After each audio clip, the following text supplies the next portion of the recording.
Hi, I'm Alex Archbold. I've been buying and selling antiques since I was a kid. Over the years, generations of our family have gotten involved in the business, and I'll search just about anywhere I can to find hidden treasures both big and small. I never know what I'll turn up next. It's about exploring new places, seeing new sights, and having fun. And even though sometimes I get over my head, we try and make things a little better along the way. This is Curiosity Inc. Hi everybody and welcome to episode 2 of working on the Alfa. I am lying on the ground now because where I left off last time is that I was going to start getting some of the trim taken off the front. Now, it's going to take a little bit of prying and a little bit of effort, and hopefully it'll come off fairly smoothly. What I have discovered is that there is a website online, actually a couple, where they remanufacture the entire nose cone for this vehicle. Although it is kind of on the expensive side, over $2,000. When you factor in the rust and the dents and all the labor it would take to actually try and make this back into its proper form, that would probably be cheaper to just get the nose cone and get that welded on. So get this cut off and welded on. So that's the plan with this, is I will not try and salvage the ugly, nasty front of this vehicle. So that's on its way. Today, I am going to try and pull off some of these pieces, the headlight bucket, the broken chrome. I got to be careful because there's still glass and broken debris in here. And yeah, it's going to be a little bit of a deal to get this this undone, but that's what we're going to do today. So I'm going to tear into it. Let's get going. Actually kind of surprised that some of these parts survived in one piece. That's glass. Like, obviously it hit in this area, but this survived. The chrome on that's not great. That could be re-chromed. I might be able to find an aftermarket one somewhere, but that goes in the save for later bin. Basically anything that might be salvageable is going to go in here, and anything that's trash I'll probably still actually hang on to until I can find a replacement, just in case I need a part number or something off of it. So first thing off, and I guess I should try and remove the whole unit there too. I'll work on getting this chrome off next and the headlight bucket out, and just work my way piece by piece through this whole front end. Well, after some considerable work and some prying, I got the bumpers, the headlights, the trim, and the signal lights all off. Both the lenses on the signal lights were actually good. This bumper, no good. In fact, the bumper overrider was jammed up inside. That side of the bumper was missing completely, probably fell off at the accident scene.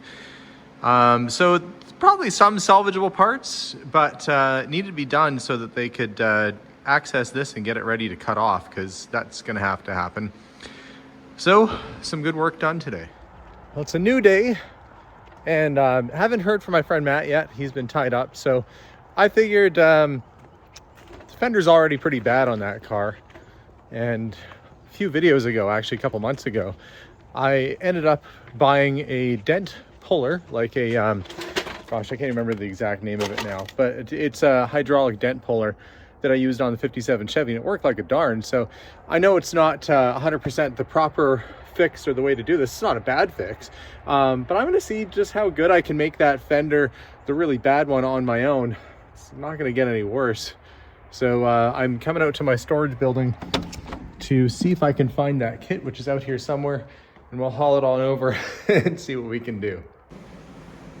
This is the crumpled up fender in question. So when the car hit, it hit low on the front driver's corner, smashed right into there. And what it did is it caused this literal ripple effect that pushed the fender in, crumpled it right in the above the wheel here, and then pinched the door and caused some other issues.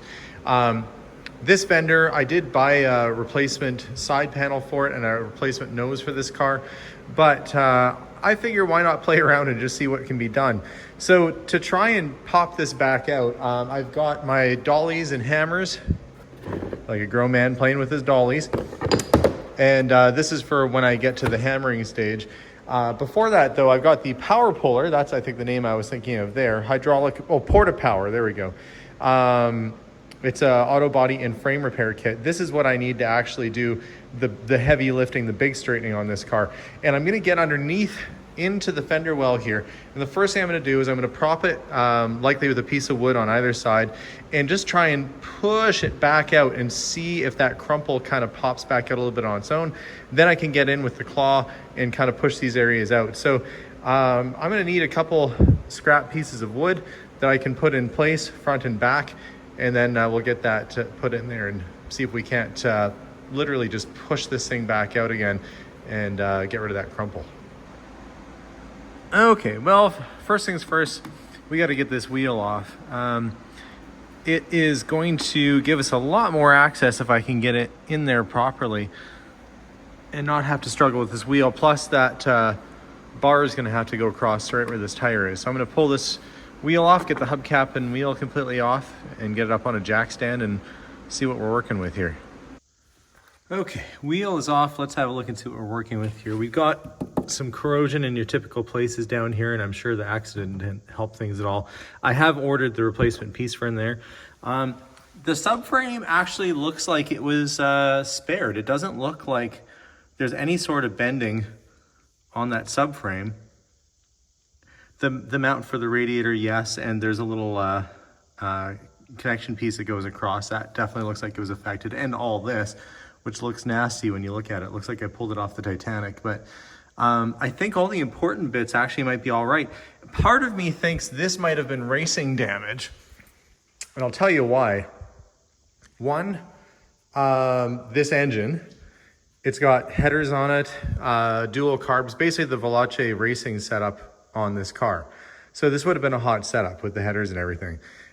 Secondly, the hit on this was quite low, like it was a cement barricade or somebody went off the track, in my opinion. And thirdly, while it does have a badge on here for, I believe that's the Vancouver Racing Club, there is also a Victoria Racing Club in Australia. And I don't know if that's one and the same. I don't know if it's visible on here. There was an Australian flag, I think, on the back of the trunk. So maybe this car did do some gentleman racing at one point.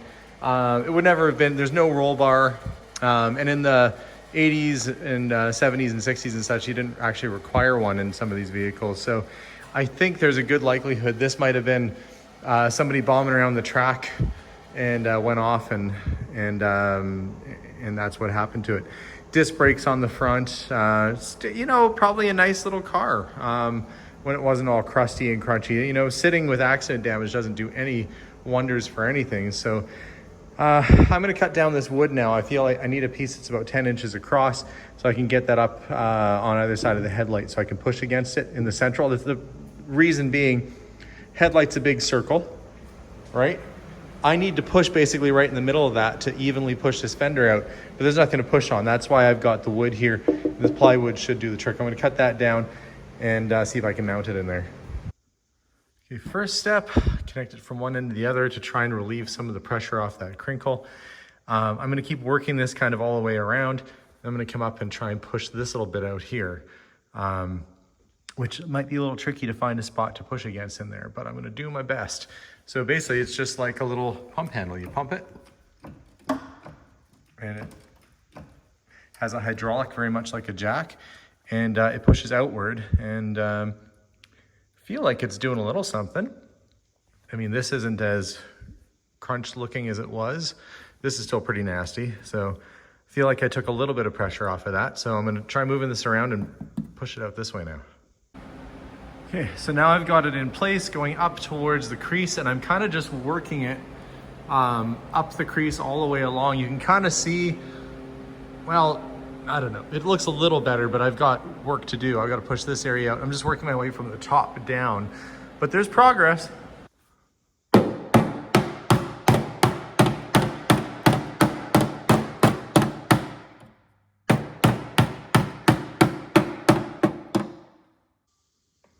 Well, it's not perfect by a long shot, but it's not all folded up anymore. It's somewhat round. Round enough anyway that I can get the wheel on there and start thinking about pulling in other directions. Like I said, I do have another fender coming, but at least I got most of that wrinkle out anyway. Get the wheel back on and start working on other areas. So I've given myself a bit of a break. I know that looks like a hot mess, but it's not perfect. Obviously this needs to go in more. but it needs to be pulled, and I don't have the chains to do that. But I did get a lot of the folds out. I'm somewhat proud of myself over that. I don't know. Kind of see that it has a bit of the shape. It looks nasty on camera. Anyway, but did make some progress there. And I thought, well, now that I'm not doing that, and look how nice and big this hood opens up. You can just really get in here and work. I thought, well, I'm going to pull the spark plugs out and put a little oil in the cylinders and make sure this engine's not seized. And I started going through and got to this one right here. And look what happened. This is like a nightmare. You don't want this to happen. The spark plug broke off inside. I just have it inverted sitting in there right now because I don't want a bunch of stuff to get into down into the hole, because I've got to go get a new spark plug. But I did manage to get it out. That was like a good hour of my life gone. But this little tool, let's see if I can get to focus on it. Basically, you pound this in and you can back it off, and luckily got it out and saved my threads and everything. I had to go in there. Creatively, I chewed up a piece of gum, stuck it on the end of a screwdriver, and gently dabbed around and got all the pieces of porcelain that had fallen in, because I don't want to wreck my valves. I'm going to borrow my friend's scope tomorrow and just make sure I got everything out before I put a new plug in. But I did, I don't know if you can see or not, right down there. Let's see the crankshaft turning? I've got compression, and this motor is not seized. Just by rocking it with it in gear, it's turning no problem. So I think we've got potentially a good engine here, which would be great if I don't have to worry about that. You'll want to go through it and do a bit of work to it either way, but a bit of progress for today. I guess I should close this hood up. I'll go grab a spark plug tomorrow, or a set of spark plugs, I should say. And that'll be one less thing I got to worry about on that car for right now. It has been a couple of days since I filled that last little segment. And in the meantime, I've had boxes of parts show up that I had pre-ordered. Important boxes of parts, like my trunk lock with the bracket. I've got the new ignition with keys because mine's missing. And so today, and the trunk hinges arrived. So what I'm going to try and do today is actually get this trunk lid back on the car, mounted properly with hinges that aren't broken. I'm also going to get the ignition in and the trunk lock hopefully working. The reason why I had to order this, because it comes with keys. You'd think I could find a key blank anywhere to get my key rekeyed? No, I could not. So I just ordered the whole darn thing that has the new mechanism in it. So we're going to get that installed, and hopefully we'll have a working trunk again. So the reason why I had to put this new mechanism on here is because without the key, you can't make the trunk open really at all. Just the way it's set up, it doesn't have a push button release. It's only this latch. When it's down like that, you turn the key and up it goes. I'm going to give that a little bit of oil, clean this up, and we can see about getting the hinges on. Okay, well, new trunk latch, new hinges. I kind of cleaned up around where the hinges went. Look how shiny that got. Just with like a little polish. Not that I'm going to save this paint. Unfortunately, it's original paint, but the whole car is going to need a paint job because of that. Because of the front end being terrible. But I do have my new hinges ready, and I'm gonna go get this sort of mounted near the trunk and see if I can get this to latch. The other reason why I had to get these on now, to actually make sure I know which is my left and which is my right. I think that's correct, because the way the top would go. That the convertible top actually clips into these clips. So without the hinge on, I can't get the top to latch properly. So it's another reason why I wanted to get this on. You might be saying, well, why bother doing all this before you get the car painted? I'm basically just getting it assembled so it can get moved over to a body shop to get the main part of the work done, which is the front end. And I want to have everything on and complete so we can kind of rough it in. Once we're ready for paint, then it's easy enough to pop the couple screws off the back and do this proper. But for the time being, I just want to have this car more or less assembled so we can see what we're working with here. But let's see if we can get this on. Okay, well, trunk is on, convertible top is back in place. It's actually not in terrible shape. Like it's filthy dirty, but I cleaned up this plexi on the back, and if I clean the inside, that might actually turn up okay. This top might be salvageable. There's one little snag right there, but that's really nothing that can't be fixed. So anyway, that's a nice little surprise. But as for the trunk lid, which was broken, that was the stay coming back up. Look at that.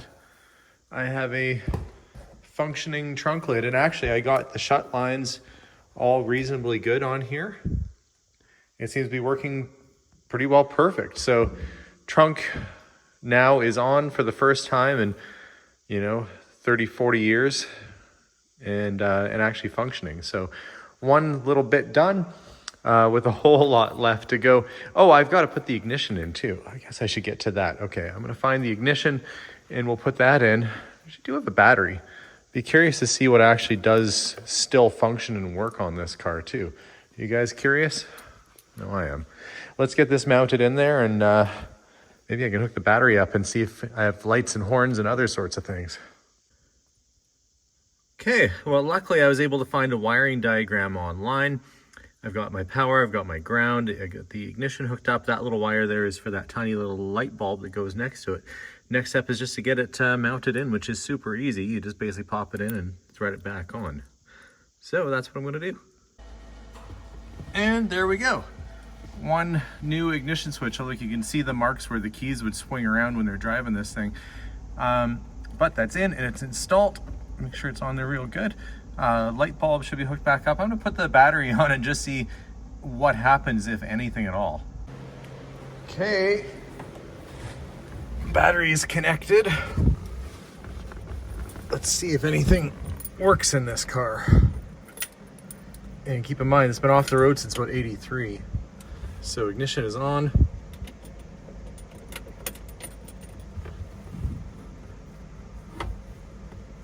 Nothing. That might not be the no horn. Okay, nothing appears to be working, but I might not have the battery connected well enough. I'll double check that connection. Well, with the battery hooked up, I had no power throughout the vehicle. It looked like the fuses were all over the place. So I'm gonna try again another time, but this episode, at least I got the trunk hinges on, the trunk back reinstalled, and that's working. The passenger door opens and closes now. We've got majority of the dent, some of the pressure taken off of this front fender, so an actual body person can work on getting it straightened out. And all my parts are starting to arrive slowly but surely. And I got the broken spark plug out of the engine. Anyway, lots of progress, I guess, for this episode, but there's still so much more to go. And really, most of the work that needs to be done is going to be body work on the front end, the front end. So I really have to start thinking about getting this off to a shop before too long.